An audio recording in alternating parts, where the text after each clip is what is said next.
Hello, my name is Robert, and for this assignment, I assessed a 54-month-old male child who I nicknamed Julian, and his parents were present for the assessment. The implications to social work that I found during this assessment are that using one of the three tools by itself is efficient in designing an intervention for an area or just a part of an individual's life. And then when you combine all three of the interventions, you get a much better picture of the person as a whole, and you're taking into consideration the timing of events in their life. And you can design better interventions for the client.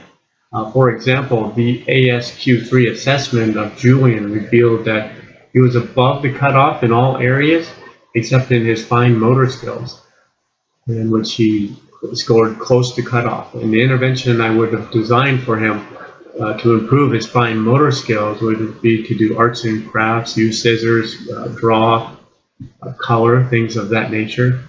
And then when you add the biopsychosocial assessment, it tells a little bit of a different story in interventions that could be used.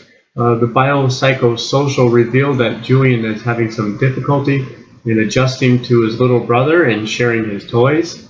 So I wouldn't change the arts and craft completely. I just want to add to it and make it more of a social event, and a sharing of the arts and crafts to help Julian adjust to sharing items with other people. And now the time and timing assessment doesn't necessarily change the intervention at all, but it does help me to see how events in Julian's life have affected him and how the cohort effect could potentially add to Julian's issues as he develops in life. And this helps me to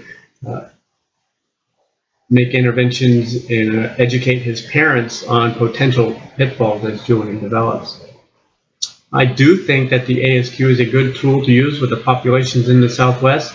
Our text points out that children all over the world, regardless of culture or language, develop in the same way. We all develop speech patterns in the same way using similar vowel sounds, showing that language is innate and not just a cultural aspect.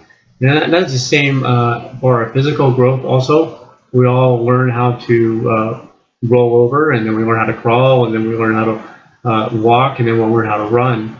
So in that consideration, I do believe that the ASQ is a competent assessment tool, not only just here in the Southwest region of the United States, but in all countries. And in doing research, I read several articles that did use the ASQ for research in multiple countries, and they all found the ASQ competent. So for this assignment, I learned that I need more experience in assessing children. I assess adults 40 hours a week, and I'm comfortable with assessing adults. Assessing Julian, I felt uncomfortable, and I felt ill-prepared for the interview. I also learned that I had to be aware of my biases at all time. On the way to Julian's, I went over my possible biases as I went there, and I think that helped me acknowledge my biases when the interview or the assessment was in process.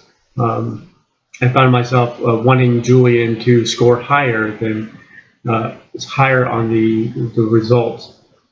I was able to acknowledge my bias and remain subjective. I think the most profound thing that I learned is what I mentioned earlier, is that all three tools are good within themselves. However, when they are applied together, we get a better picture of a person as a whole and within the timing of events in their life. And knowing this information helps us to develop interventions for the present time and to address future concerns with the same issue. Thank you for listening.